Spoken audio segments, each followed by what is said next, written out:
खबरों में आगे बढ़ेंगे, बात करेंगे देवभूमि की। उत्तराखंड ने आज इतिहास रच दिया है। आपको बता दें कि आजादी के बाद देश का पहला समान नागरिक संहिता विधेयक उत्तराखंड विधानसभा में पास हो गया है। 2 दिन लंबी चर्चा हुई, बहस और तर्कों के बाद बुधवार की शाम सदन में विधेयक ध्वनि मत से पास हुआ है। विपक्ष ने चर्चा के दौरान बिल प्रवर समिति को भेजने की सिफारिश की थी। उनका ये प्रस्ताव भी ध्वनि मत से खारिज हो गया है। बता दें कि विधेयक में सभी धर्म समुदाय में विवाह, तलाक, गुजारा भत्ता और विरासत के लिए कानून का प्रावधान है। आपको बता दें कि यूसीसी को लेकर देश भर में चर्चाओं का जो बाजार है वो गर्म दिखा है, जिसको लेकर नेता से सांसद और विधायक भी अपनी प्रतिक्रिया देते हुए नजर आए हैं। सुनिए किसने क्या कुछ कहा है।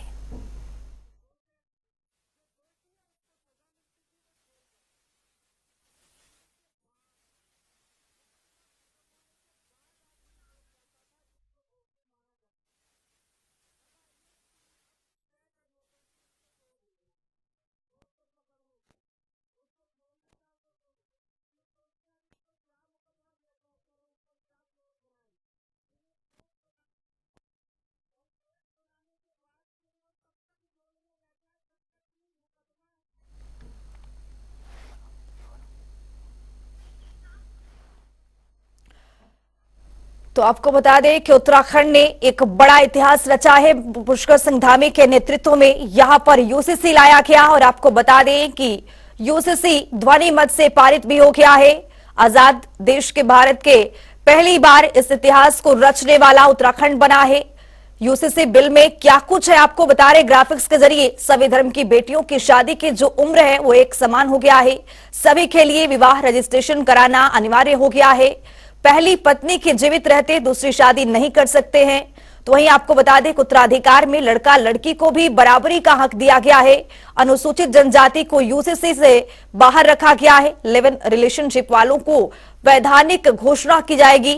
लड़कियों की शादी की उम्र में 18, लड़कों की 21 साल यहां पर किया गया है। तो उत्तराखंड में एक बड़ा इतिहास यहां पर उत्तराखंड के पुष्कर सिंह धामी ने एक बड़ा इतिहास यहां पर रचा है। और इस आपको बता दें कि ये आजादी के बाद ये पहला राज्य होगा जिसने यूसीसी को लागू किया है और ध्वनि मत से इसको पारित भी किया गया है।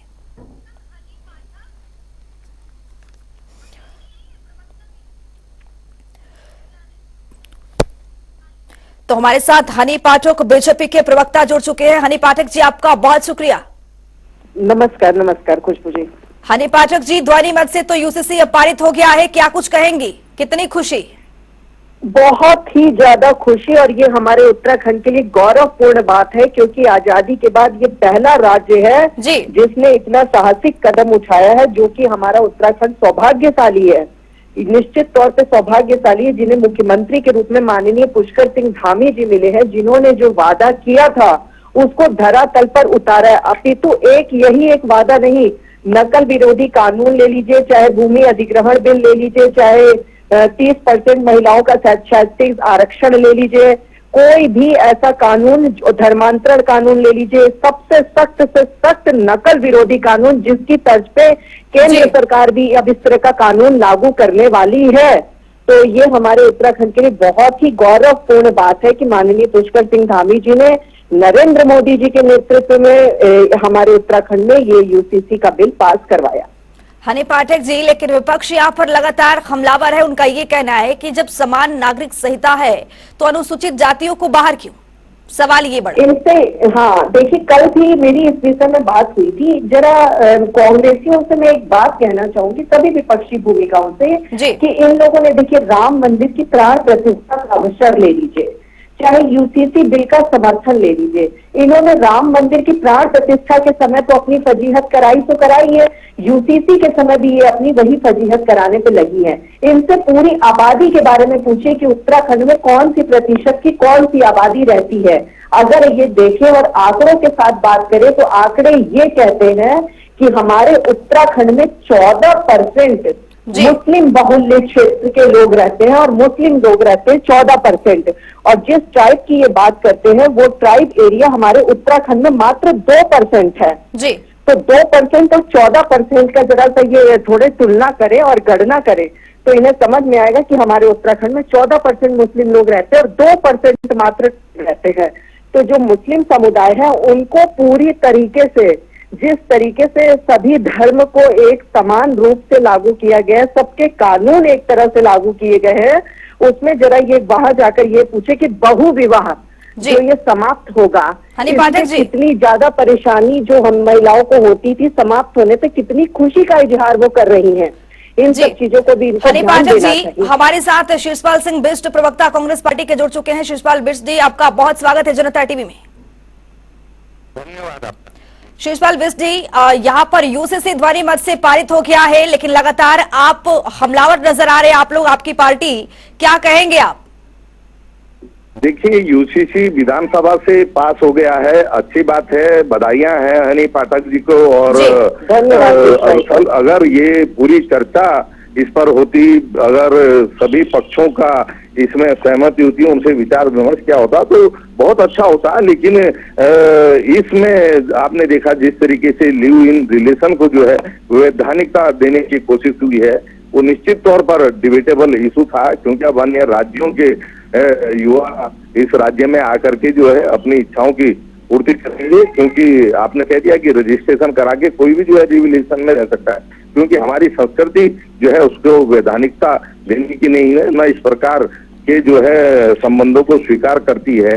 और बहुत सी चीजें हैं, अगर पूरी प्रदेश की जनता के लिए यूसीसी लेकर के आते तो हो रहा होता है। आपने एक आबादी को जो है इससे बाहर रखा है, आखिर 2 साल के लंबे अंतराल में भी आप जो है उस आबादी से क्यों सहमति नहीं ले पाए, तो ये सब चीजें हैं। और अभी यूसीसी पास होने के बाद महामहिम गवर्नर के पास जाएगा, इसके बाद जो है गृह मंत्रालय, न्याय मंत्रालय से 3 मंत्रालयों की जो है उसको जो है संस्तुति लेनी पड़ेगी, उसके बाद महामहिम राष्ट्रपति इस पर अपनी जो है मोहर लगाएंगे। और आपको याद दिला दूं कि लोकायुक्त बिल खंडूरी सरकार में इसी तरीके से पास हुआ था, और तमाम संस्तुतियां मिलने के बाद, महामहिम राष्ट्रपति की मंजूरी मिलने के बाद भी आज तक क्यों लागू नहीं हो पाया, ये भी भाजपा को साफ करना चाहिए।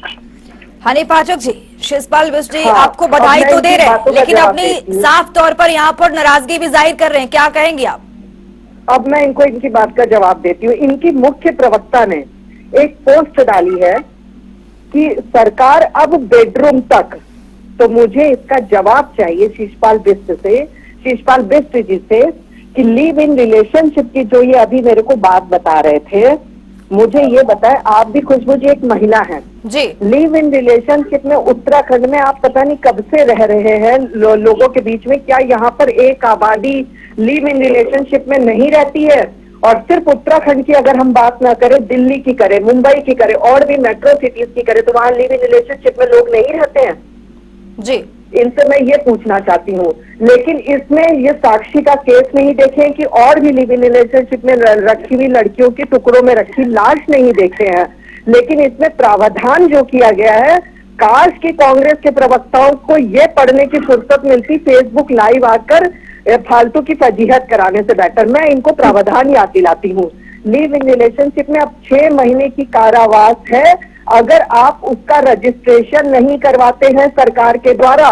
तो जो गुपचुप तरीके से वहां रहते थे उनको किसी भी प्रकार से अब वो पूरी तरीके से स्वतंत्रता नहीं मिलेगी।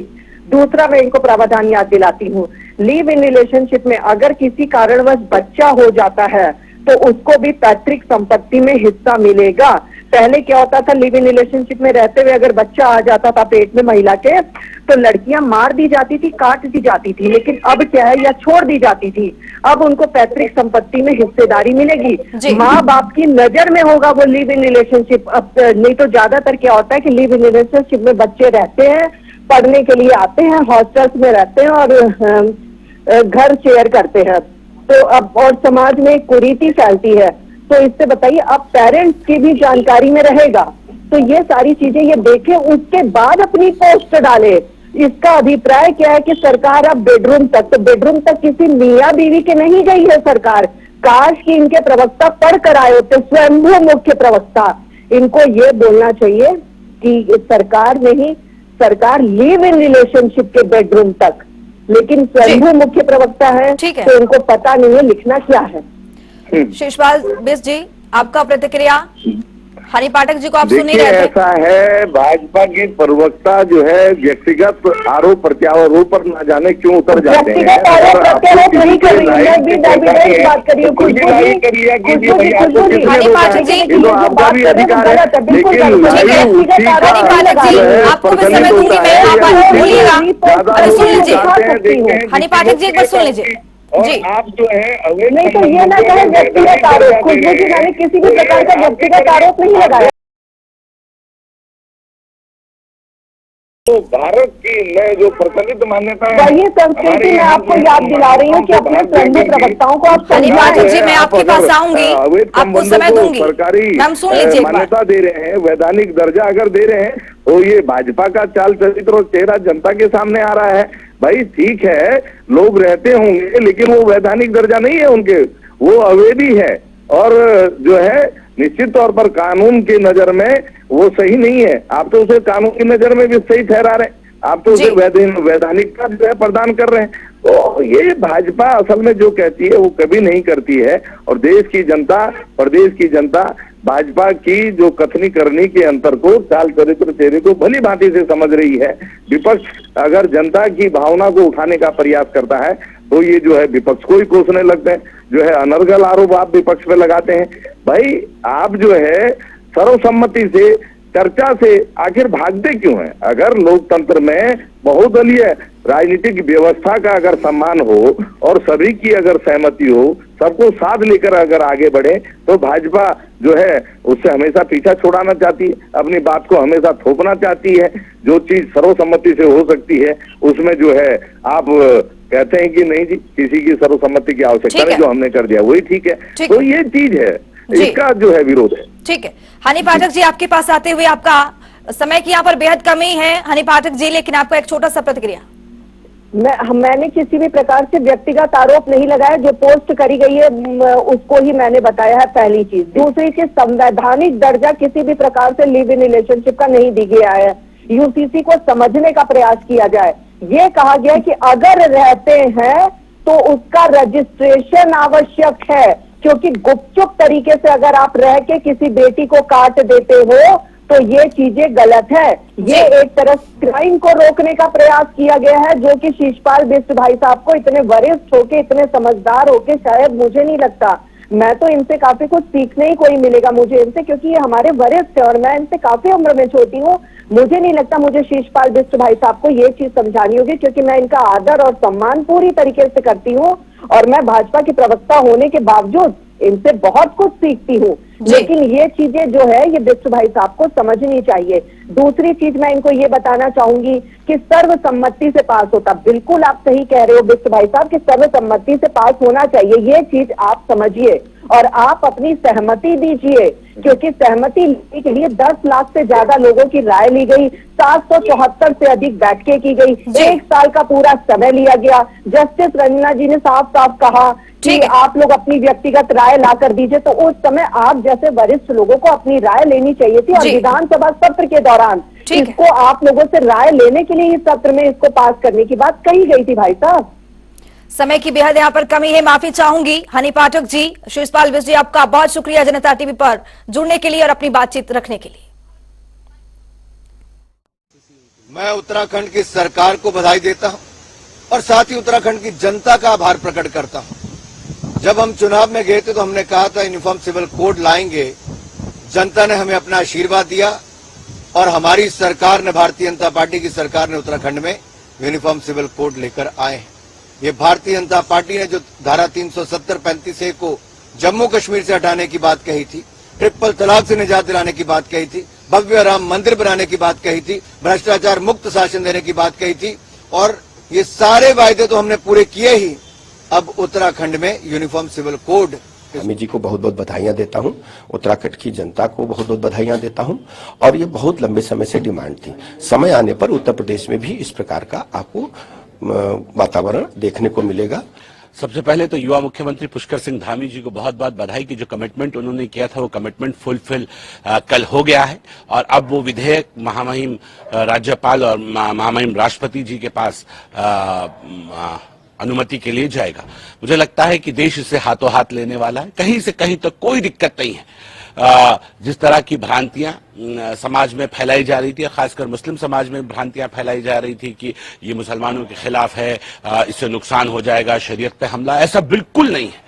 मैं ये कह सकता हूं कि ये इसमें से एक भी कोई ऐसा लाइन नहीं है जो इस्लाम में अनिवार्य हो और उसके साथ छेड़छाड़ की गई हो। आप कुरान की रोशनी में भी बहुत ईमानदारी के साथ यूसीसी को मान सकते हैं, कहीं से कहीं तक कोई दिक्कत नहीं। इसको यूसीसी कहें कि क्या कहें, 28 राज्य है और 8 केंद्र शासित राज्य है, तो इसके मतलब कि 36 यूसीसी होंगे। तो ये यूसीसी हुआ कि क्या हुआ? यूसीसी जब केंद्र सरकार बनाए तभी तो यूनिफॉर्म सिविल कोड देश के लिए होगा। इनको शरारत के अलावा, उलझाने के अलावा कुछ आता नहीं है। तो बताइए किस तरह से यूनिफॉर्म सिविल कोड हुआ भाई? देखिए, जो लेकर आई है वो कुछ हद तक सही बता सकते हैं, लेकिन काफी हद तक सही नहीं कह सकते, क्योंकि लिव इन के रजिस्ट्रेशन के लिए रजिस्ट्रेशन होना अनिवार्य मैं पूरा नहीं मानती हूँ, क्योंकि लिव इन शादी से पहले की एक स्टेज है जिसमें लड़का और लड़की स्वतंत्र रूप से आपस में रह सकते हैं। शादी एक बहुत बाद की स्टेज हो जाती है, तो लिव इन का रजिस्ट्रेशन मैं तो इसको अनिवार्य नहीं मानती हूँ। देखिए, पहली बात तो ये है कि ये काफी एक लंबा दस्तावेज है और इसको लोगों को पढ़ने को भी समय नहीं दिया, और इस तरह की चीजें हमेशा जो कमेटियां होती हैं संसदीय या असेंबली के अंदर, उनको दी जाती है कि थोड़ा और स्टडी करो, किसी को कोई आपत्ति है क्या नहीं है, इसका तो कोई समय ही नहीं दिया। लगता है कि केवल चुनाव को आगे रखते हुए ये बहुत ही महत्वपूर्ण परिवर्तन कानूनों में किए जा रहे हैं, केवल और केवल चुनाव को देखते हुए, क्योंकि इसमें कई तरह के लोगों के भावनाओं को आहत किया है, और या जो आहत भावना बताते हैं कि उनके आहत हुए हैं, उनको तसल्ली देने की बात है। असली बात क्या है इसमें, हमको इसे हिंदू मुस्लिम के हिसाब से नहीं देखना चाहिए जैसा कि वो चाहते हैं। सवाल ये है कि आपने कहा है यूनिफॉर्म सिविल कोड सबके लिए। पहली बात, आपने जो आदिवासी समूह है उसको इससे अलग कर दिया है। तो अगर आप मानते हैं कि आप महिलाओं के हित में कुछ कर रहे हैं, तो आखिर आदिवासी महिलाओं को उससे वंचित क्यों रख रहे हैं? दूसरी बात, जो एक धनाढ़ हिंदू हैं खास तौर से, उनको एक बहुत बड़ा एक सुविधा एक मिली हुई है, HUF यानी हिंदू अनडिवाइडेड फैमिली के माध्यम से वो टैक्स बहुत बचाते हैं। जो बड़े बड़े धनाढ़ परिवार हैं वो साल में करोड़ों करोड़ों रुपए टैक्स में बचाते हैं, क्योंकि उसका वो ये है कि आपके संयुक्त परिवार के हर व्यक्ति को जोड़ करके आपके इनकम को का भाग किया जाएगा। तो उसमें आप कितने भी उसमें जोड़ सकते हैं जिनको दरअसल आप अपनी आय से नहीं कुछ दे रहे हैं। तो ये एक है, उसको भी उन्होंने कहा है कि इसको हम नहीं छुएंगे। तो इसका मतलब है कि जो असमान कानून है वो तो आप बनाए रखेंगे, या जो एक पूरा समुदाय है उसको इससे अलग कर देंगे। इस बुलेटिन में मेरे साथ इतना ही। नमस्कार।